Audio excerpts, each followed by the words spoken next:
Good evening, everyone, and welcome to the Diversity, Equity, and Inclusion meeting. As you see, we have a little bit of a different routine today, which we'll be talking about in a minute. I am co-chair with Mr. Phil Howard. Mr. Phil? Thank you, Madam President. I'm very excited about the direction we're going in with the diversity, equity, inclusion, and as in the conversations you and I have had, I think it's going in the direction that we needed to go in, and I think that's going to be very impactful going forward and things that we're going to be doing in our district. With that being said, I'm going to hand it over to Dr. Natasha. Thank you. Good evening. So, meeting of November 22nd, we have refocused this committee into 4 areas: human resources, curriculum and instruction, exceptional learners, which will examine disproportionality, and also equity and access. For that focus, at each meeting, we will provide a lens of either diversity, equity, or inclusion from these divisions within the Newburgh Enlarged City School District. This evening, we will begin with human resources, which is agenda item 1.1.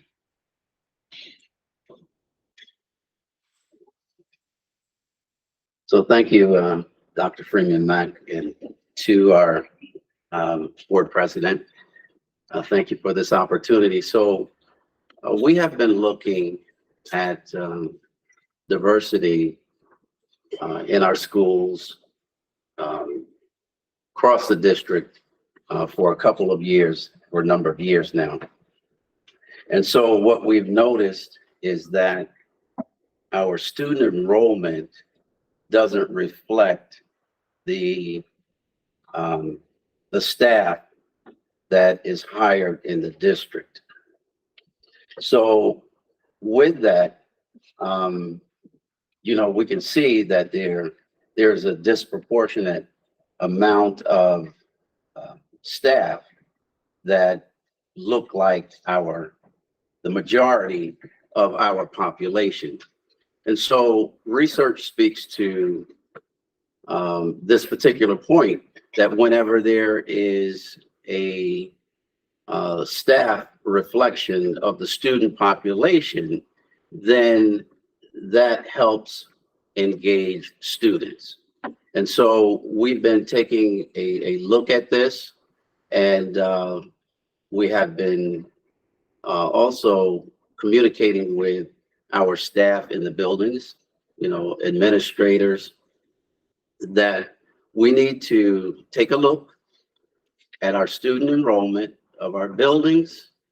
And then when we begin to engage in recruitment, we need to consider what we need to do in order to change the trajectory of what our district looks like. Next slide, please.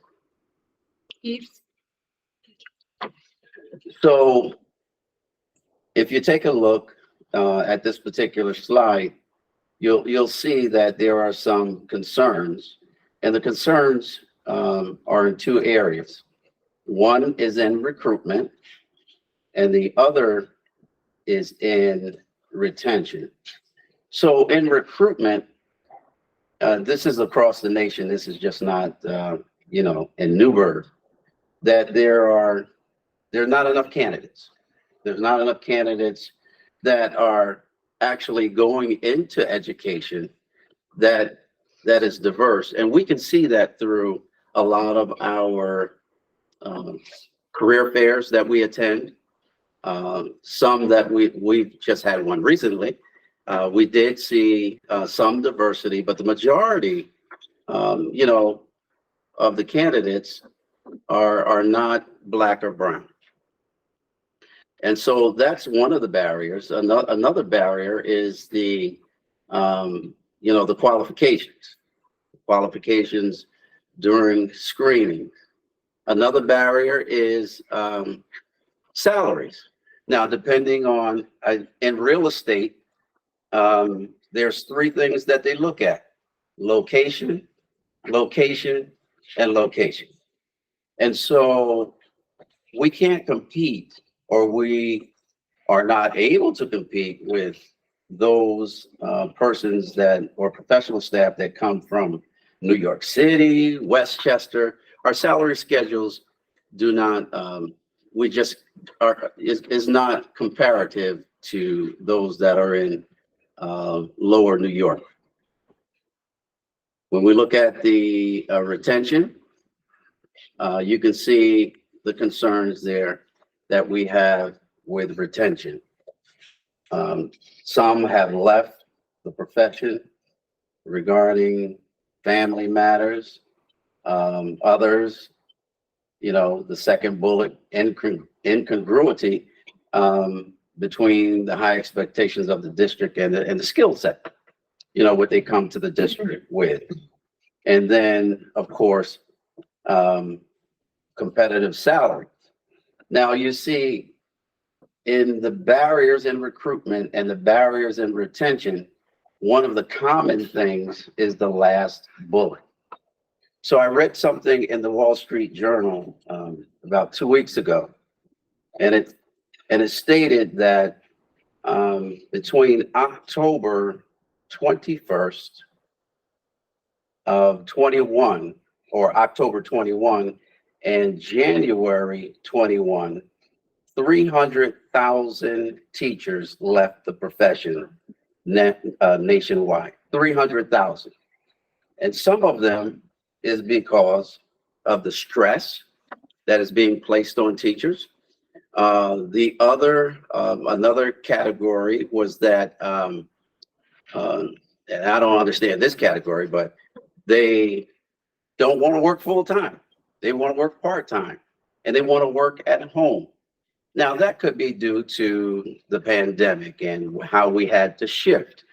And then others, you know, it's financial and then family related. So those are some of the things that we have been looking at. And there's no real answer to this. This is like a moving target. Next slide, please. And so what we've done, of course, you see those beautiful faces there, and some of them that are not in HR, but we decided to pull some other people in with this recruitment fair that we had 2 weeks ago. So these are some of the things that we've done. We've had employment fair, CSEA employment fair for support staff, the diversity fair, you know, we just had, and growing our own teachers. That is the planning that we're doing throughout this year. And still to come, we're going to engage in another student teacher job fair. We thought that was critical and important because those that are coming directly out of college, they would be able to show their interest or state their interest, and then maybe we could assist them. And then some different planning sessions for internal candidates for the summer of 2023. Thank you. I'll take this one, Mr. Howard, and then you could do the next one. Board members, do you have any questions or comments on this section of our agenda? I'd love to hear more about the Grow Your Own. I know you mentioned it in previous meeting, just touching base on that might be a way that we can go. But I think that covers so many of the issues that were on that other page between, you know, family in the community, commute from another area, not an issue. I mean, you know, and cost of living, you know, relative to, if we could build from the community, I think it would be huge. It's a longer term plan. Obviously, you can't just go and grab them, but I think that would go a long way towards making this problem. I agree with you. And also, I think that we just can't take one program and say we're going to stick with Grow Your Own and then move that. We have to have parallel programs running at the same time. For example, Grow Your Own. Another one would be that we're going to be engaging in is to assist teachers in getting their bilingual certifications, moving teacher aides to teaching assistants and teaching assistants to teachers. We have to do that in parallel Mhm. so that we can fill the gaps that exist within our district. Without question. Mr. Howard? Yes, I love the idea of growing your own, but, is there an opportunity for the district to punch harder at the college recruitment fairs? Because one of the issues that we do have, getting someone to come here from Westchester, from New York City, because they've already established a salary range that they're used to, or they live somewhere else where they would not want to relocate to here. But if you grab them out of college, when they're coming out, is there any way for us to help empower you when you go to those job fairs to hire, to recruit people, to have a better package than some of the other people offer? Because one thing that I do know is that there's a thing called urban flight right now. A lot of people don't want to live in New York City. A lot of people don't want to live in those congested areas. They want to live in bedroom communities like this. So how can we better empower you, HR, to go to these job fairs and make great offers to these people? Good question. And thank you for that. I think the first thing that we need to do is to look at our contract language, because our contract language binds us as far as, I don't want to say binds us, but it restricts us to the degree that we can't, go to another state and say, okay, I'm going to hire you. Because of the hiring policy, there is procedures that are in place. We have to post, we have to interview, and then we have to make the selected candidate. And so that requires input from other members. But maybe if through negotiated terms, if we could somehow modify that language that would allow us that when we go to these college fairs, be able to offer, or if we see great candidates, and believe me, we've seen a lot of good candidates out there, but the only thing that we could do is to say, okay, we're going to post on OLAS. You need to apply, but by the time we post and apply, somebody has already gotten them. So I just want to add to what Mr. McLemore has said, in that what we're talking about is on-the-spot hiring, right? We don't have that opportunity, whereas other districts at the same job fairs do. That's my point. That was my point. In the old days, I used to go to the recruitment fairs with Mr. Hamlin, if you remember those Yes. days. Those were very long time ago. And we used to go, and other districts used to scoop people up because they did, maybe what we can do is post earlier, number one, anticipate our vacancies earlier, post earlier, and then go down with a committee, go down with a screening committee, an interview team, so you can do the interview right on the spot, because that's what a lot of districts do. My question is, are there any recruitment fairs coming up? SUNY New Paltz used to have one. There used to be a giant one in New York City. Are there still those kinds of opportunities? yes, Madam President, as a matter of fact, we just attended the New Paltz career fair.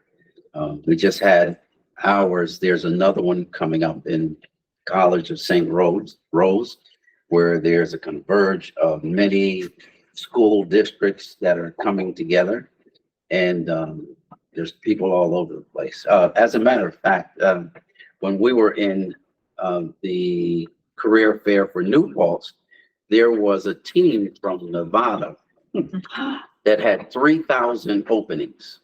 3,000 openings. So they came here and they had some good prospects, and they were literally asking people, we'll give you a certain amount of money for moving, Location. guaranteed a salary right there on the spot. Mr. Howard? Yes, so Madam President, we've been doing this for quite some time. I know since I've been on board, and it's always been a conversation that we've had. How do we do it? How do we do it? How do we do it better?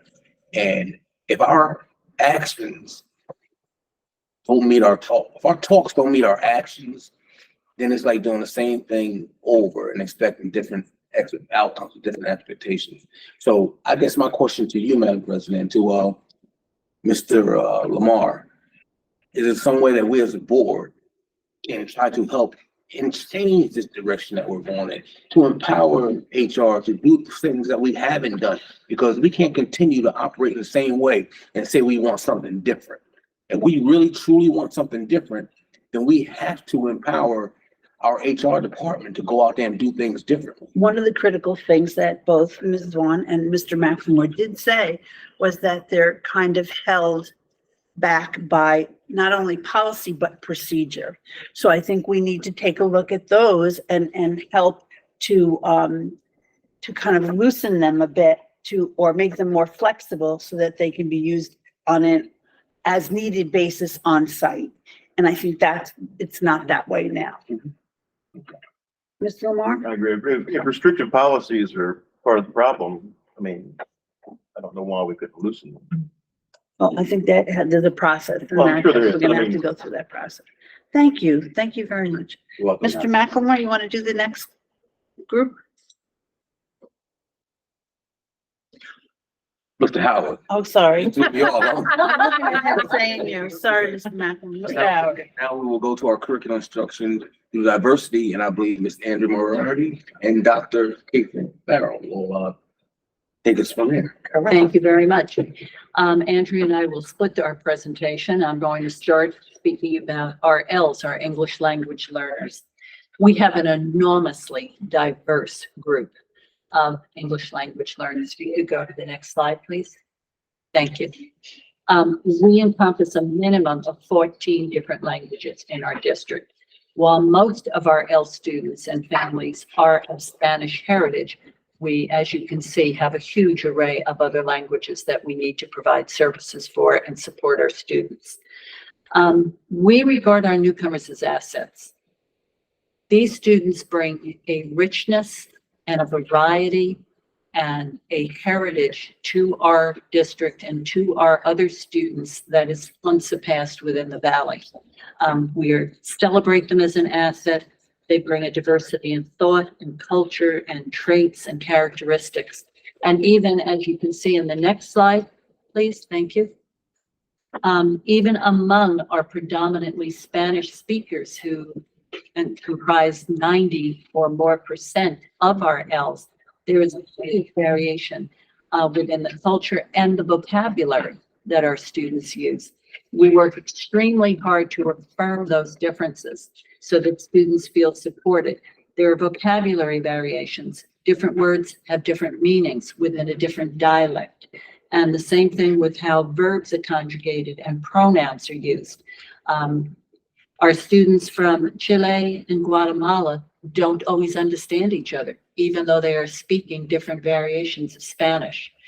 So our teachers and our staff work with our parents and our families and our students to recognize this diversity, to encourage this diversity, to enrich our classroom experiences. Next slide.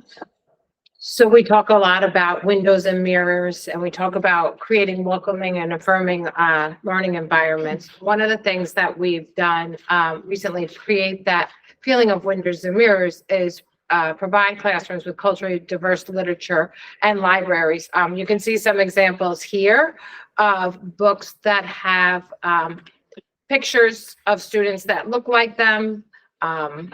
We have books in Spanish. And students feel and can relate to the messages that are in these books. We also are building our library, in our library media specialists are expanding their selections. A perfect example of that, I know she doesn't like the highlight always, but at Horizons, Michelle Wright Jump has done a phenomenal job and talking to the students. What do you want to see more? What do you want to learn more about? How do we take Newburgh, that's so culturally rich here, and provide students with learning opportunities? Some of the work that we've done in our classrooms with Dr. Hunter, right here in the district, supports what we have in our community, and how do the students learn from that? Next slide, please. Some of the other things that we're doing at the secondary level is we are creating in our humanities program, so a collaboration between our literacy department and our social studies department, social justice projects. Over the years, you've heard us talk a lot about the Seal of Bioliteracy and the Seal of Civic Readiness, really promoting all students to create projects and demonstrate their learning on who they are and what they're about and what their families and cultures are about. We also have a fantastic opportunity this year. We have literacy ambassadors, and those are our student athletes that come from a multitude of diverse backgrounds who are going into our elementary schools and reading side by side with elementary students. Another thing, I'm just going to throw a pitch in for this, is when we talk about the Grow Your Own, some of these students, the literacy ambassadors, are saying, I might want to be a teacher. I never knew that I actually liked working with kids or that I'm good at it. So it's been a huge win there also. What you see in the slides that are a little bit difficult to read, the timelines, those are the timelines for implementation of the next gen learning standards, which you've also heard us talk a lot about over the last couple of years.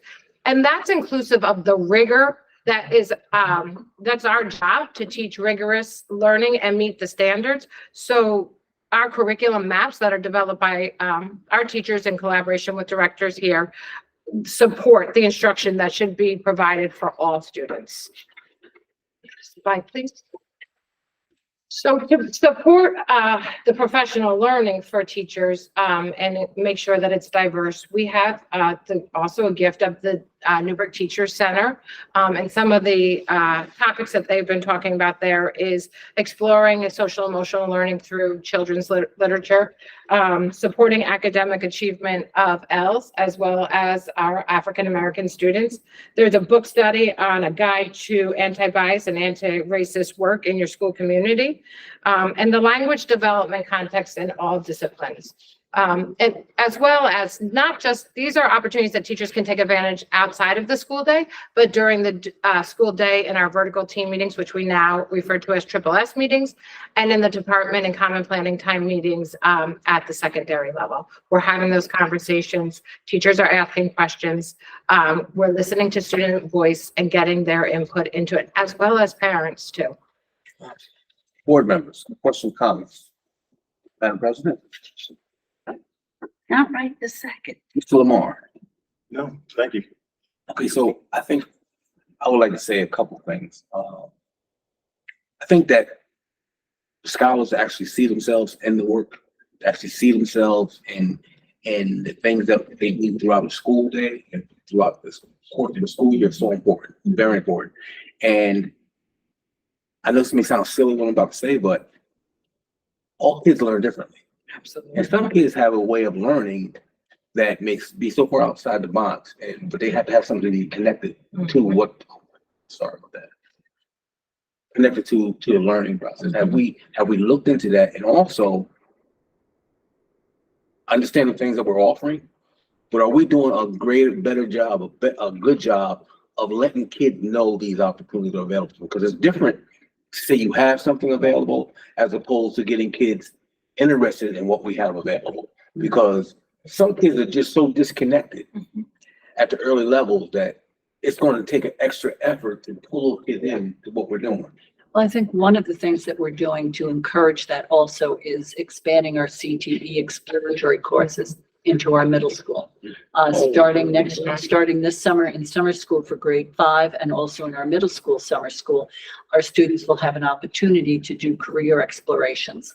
And next fall, we'll be able to offer that programming through grades 6, 7, and 8.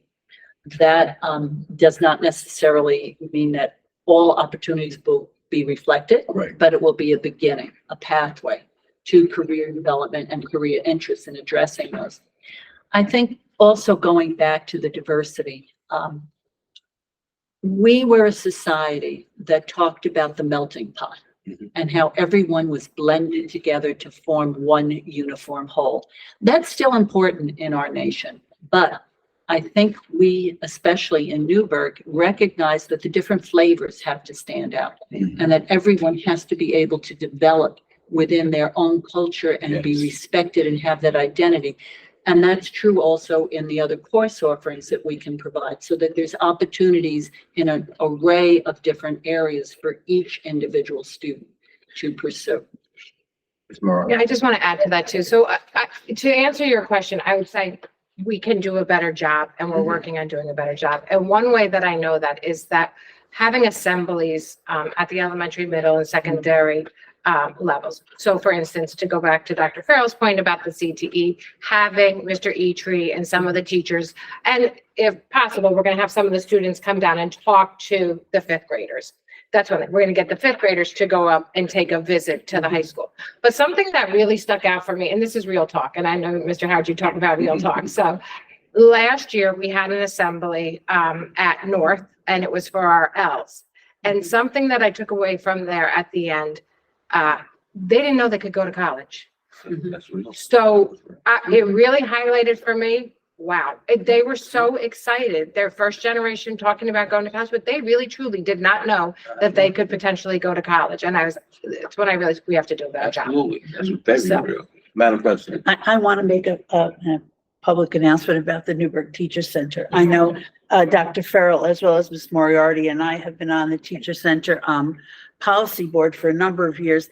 And if you look at that little mustard colored box there at the bottom, you're seeing a different kind of class that's coming out of the Teacher Center that's really supported by teacher need and want, and then putting in some of the needs that we have, which are diversity and equity and inclusion. And you're going to see those topics woven in to the courses that are available for free for teachers. And taught by our teachers. It's teachers teaching teachers, right? Yeah. Ms. Lamar? I think all of it sounds wonderful. I know this has got a lot more to do with diversity in this presentation than equity, but I think a lot of, like we're talking about the empowerment, letting people know that they have the ability to go to college, or letting people get their ideas for careers at started at an earlier age. That's all wonderful. But I think, we are still struggling in this district with reading. And I think until we get that squared away, until you can have those children progressing through the grades with the confidence that there's they need to have that confidence inside of them walking down the hall, so that when someone does present them with those opportunities, they can go, yeah, I can do that. If they're doubting themselves because they don't, when they look at the page, they don't quite have the confidence. Right. They're going to be hesitant to step forward into those opportunities. And that's a segue to what I wanted to end up with here on this topic. So I understand the great work that you guys are doing. I see the work that you guys are doing, but I'm also understanding that when that work is put out there, but we don't get the response we're getting, what can we do better to provide the access to those children that really can benefit from these type of programs, can benefit from what we're doing? It's good that we offer and that we have, but if we don't have the children in there that will benefit and really can use this as a support system to launch them to that next level, Right. what can we do better, I guess, Mr. Bayer? So you may be aware that we've provided information to the board that we are sponsoring career explorations in our elementary schools. We had a couple of career fairs. GAMS was sponsoring a series of 3 or 4 of them, and they bring in individuals in different professions to talk to kids about what the profession is like and what they need to do in order to be a fireman or an electrician. So there are a number of elementaries where the school councils are right now as we're starting there. And also, so to the point, we find different ways in. We're trying to find different inroads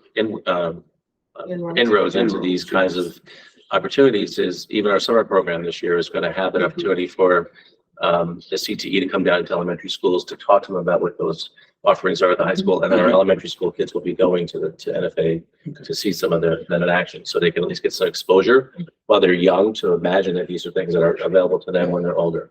Ms. Moriarty and then Dr. Farrell. Also to support the work that Dr. Freeman Mack's been doing with her FACE team and the parent universities. Everybody combined has worked really hard on making sure that those are really robust sessions for the parents. The turnout is building, but something that Dr. Freeman and Mack and I have talked about is going to where the people are. There you go. So rather than waiting for them to come to us, we need to get to them. And so that's something that we're going to look into building into our parent university series. I love that. Dr. Farrell. We've also been working very hard to encourage our district to support speakers coming in, running spot programs for students with staff and guest speakers who resemble them, who are like them. For example, we have a program at North and at Midtown That's a career exploration program for Yes. entry-level medical arts. This certainly does not supplant our fine existing program for CNAs and nursing activities at North. This is for entry-level positions where college students and who are in the program, who are of different diverse backgrounds, can serve as role models and mentors so that our students see it's possible for students who are similar to them to succeed in these fields. I love that. I love that. Madam President. We're going to go on to the next section. Thank you. I'm going to introduce Mr. Bear, who's going to talk about disproportionality. So I get to discuss Jump to you passed the right one. Go back. one of the challenges that Thank you. has consistently been something that we've been trying to address. So the issue of disproportionality suspension is something that I've made as one of our annual topics as part of the old Exceptional Learner Committee. Mr. Howe is very well aware. We bring this to the board's attention because it is one of the challenges that we face. We are a district, as you can see from the first slide, and I'll just give you some context, that have, prior to COVID, we were 13 years straight of being disproportionate, especially with the suspension of special ed as well as our Black students. I want to give some context to that because the number was broken simply because of COVID. So we did not have any information to provide. There really were no there was some suspensions in 1920, obviously, but with school closing in March 2020, 1920. 1920 school year. So we didn't report out suspensions because no kid was suspended. That's what Sorry, I know. Sorry. Ms. Moriarty, Part-time. another sentence. I was there another time. 2021, again, we were primarily home, so there were no suspensions. So there was 2 years of interruption. And then we finally got something more, what we typically got was some data from the 21-22 school year. And again, they looked at 2 areas, and I always have to revisit this because it's kind of technical. It's how they kind of identify how to really see what you're doing. And they use special ed as sort of I was going to the parakeet in the cave kind of thing, that if you're suspending kids, special ed kids, it's likely pervading the entire system, right? So that's kind of what their purview is. So there's 2 areas. One is your suspension of disabilities overall, and then specific to race and ethnicity. So the next slide will kind of tell us what the most recent report does. They refer to them as part of our state performance plan indicators. There's 4A and 4B. Again, very technical kind of, SEDEs. So the first one is looking at overall. It's what our suspension is. So they do an analysis of all suspensions throughout the state, and they give an allowable threshold of suspension, and they determine that threshold this year was 2.70. In previous years, it's been as low as 2.0. But they use they look at all suspensions throughout the state. They come up with what is a reasonable amount of suspensions. We know that kids are more dysregulated than ever. We know that behaviors have increased throughout the state. So that threshold has been increased to 2.7. For our special ed students in Newburgh, that formula lands at 3.56. So we are over the allowable threshold of suspensions. The way it reads, we have over 2,000 special ed students in the districts, and 73 of them were suspended at some point throughout the year. And it's a simple mathematical equation. You divide the total number by the number that were suspended. And that's how you get to 3.56. Equally, if not more concerning, is how when we look at it by race and ethnicity, they break it down as categories of white, Hispanic, Black, and 2 or more races. And you can see that our number far exceeds the threshold that is allowable by the state. So the state allows a threshold of 3.56. That means Black students or students of a certain ethnicity are being suspended 3.5 times more than all the other students across the different ethnicity and race categories. In 2021-22, our suspension rate for Black students was 7.19. We had reduced that prior to COVID. There was almost 1 year we almost met the threshold. There's just if we had a few kids less, it was really like 2 or 3 kids, we would have probably been off the list. We're back to this concern of 7.19 is not a number that any one of us should be comfortable with. And it's something we're looking at very closely, as we always have. I've said, and Mr. Howard knows I'm very plain spoken. When you look at 13 years to 2 years off of COVID and we're back, that means that the parents of our children were part of a system that now their children are part of, right? 13 years through, they've graduated out of at Newburgh, and now their children are having these, revisiting these same trends. And I just think about the magnitude of that. That's where you talk about institutions and how institutional concerns come in. That's what it looks like when, you know, you pass the problem on to the next generation. And that's kind of what we're doing here. Mr. Bear, can I ask a question on that last bullet? So it's the suspension of Black students in special education, Yes. or is it? Yes, this is, they look, remember, this is the They're only parakeet looking in the at case. special Yes. education. They look Okay. at the number of Black students who are classified, which is about 230 something. And then they look at the total number of Black students who have been suspended. It's a simple mathematical equation. But they're in Special ed. Special ed. Just special. Thank you. Like I said, That helps parakeet me in the case. understand that. Because if we're doing it to our kids in special ed, then likely that's pervasive the whole system. So that was gonna be my question. So the thought process there is that if they're doing it with students with disabilities, that it's also going to be reflected in the general population. And Dr. Freeman Mack will tell you that that's true. We commiserate together over some of the trends we're seeing. We know more than ever. I don't think the problem has changed. I think the magnitude of the students' behaviors have changed. We're seeing qualitatively different behaviors now in ways I've never seen. The last few stories we're getting anecdotally this week, I've kids doing things that at the age of 4 that you can't even imagine.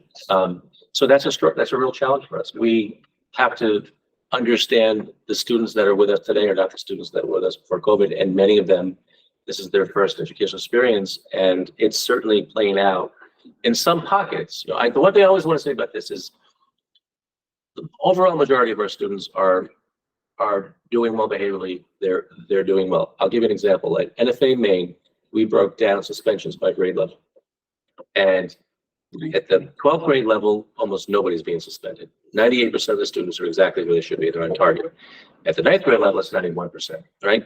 So we know we always know, we're not, you know, it's not a rocket scientist to figure this out, where those pockets of concern are. We know right now our kindergartners are certainly one of those real compelling pockets. They're coming into our classrooms not ready to learn, and they're exhibiting behaviors that are far different than I've seen in my career, I think. And then we know those 9th graders are really problematic. I'm going to ask you to continue because I'm also timekeeping. I'm watching. So, because we have another section that needs to go. So this just gives us some examples of where we are. As a result of being disproportionate, the state is going to do a desk audit. When I inherited this job 8 years ago, I got desk audits every month, so I'm kind of used to it by now. So we had to provide information for them. They're going to review our suspension process and policies. And then we've been part of this group with the Regional Partnership Center. They're a technical assistance arm. We work with them all. They used to be called RSSE. And we meet with them virtually on a monthly basis. We're in the Zoom meet with Poughkeepsie and ironically Tuckahoe, because they have over suspension of white kids in Tuckahoe. And we have a robust group of kids who are in that group, personnel who are in the group with us. Sometimes as many as 15 people join us in the groups. We've had administrators in the group. We have a lot of ACL members. And we're really building out, Dr. Freeman Mack is really working on trying to then look at more specifically. We use the lens of, you know, our root causes through this, RPC process, but we also want to build an internal review process. I do want to just say one last thing is that all the things you're going to hear today are really the connective tissue that we hope will mitigate this.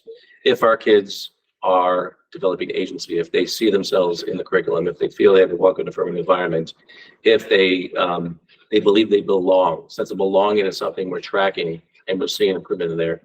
If we provide our SEL programs around ruler and zones of regulation at the secondary level, our restorative justice programs are taking hold, and we're seeing some positivity out of that. Collectively, that connective tissue helps to then create a system by which our kids feel included, they feel empowered, they feel engaged. We are seeing restorative justice. One last thing at North, we're seeing a huge decrease in recidivism as a result of restorative justice, which is one of the buildings that's building us out quicker. We have like a 5% recidivism rate right now. So those are just some examples of what we're trying to do to mitigate this ongoing concern. So, Mr. Lamar, do you have any I questions? do, but yeah, with regards to the percentages you showed, you said that 70 some odd students had been suspended. Is the data reflecting students suspended or number of suspensions? It's students suspended. So students, So even if you have repeat offenders, they only count once. Mr. Howard, do you have any questions? I do, but I don't, because I know we're on time clock, so I'll Okay. ask them another time. But this We're has doing been, this this every has been month, very so we good. can revisit this Yeah, it is. next month. I'm going to turn this over to you, Mr. Howard, for the last section. Okay, thank you, Madam President. Our next section will be equity and access, and that will be handled by Dr. Natasha Freeman-Mack. Thank you. So this evening, we really wanted to look at within this committee, all the areas where we're looking at diversity and where we're examining it. And it's all pretty much predicated around the culturally responsive sustaining education framework. So in examining that, we first decided to unpack the briefs. The briefs were created to support an understanding of the framework because there were some misconceptions. You may proceed to the next slide, please. So with the unpack, we began doing so with the equity ambassadors and then with our administrative teams. So that includes our principals, our directors, our assistant principals. And that was the purpose around the examination, was to start to unpack the briefs first so we can proceed. They are part of the culture responsive sustaining education framework. You may proceed to the next slide. So this was what we like to do together and what we hope to do. And it was a diverse team of meetings, and it was our first session. And we talked about learning and laughing and growing together and reflecting and wondering, what is it that we're doing with our students? What can we do best? How can we listen to one another? And how can we examine each building and share our best practices? You may proceed. So these three documents are important because they support the basis for the culture response and sustaining education framework. The framework was introduced in 2018, 2019. Our current chancellor, Dr. Lester Young, reiterated it in 2021 and also supported it with the roadmap, which is in purple to the right. The culture responsive sustaining education framework is the document that is in the middle. Our definitions of diversity, equity, and inclusion come directly from that framework. And it's important that we understand as a district and as a community that those are our guiding and our beginning definitions.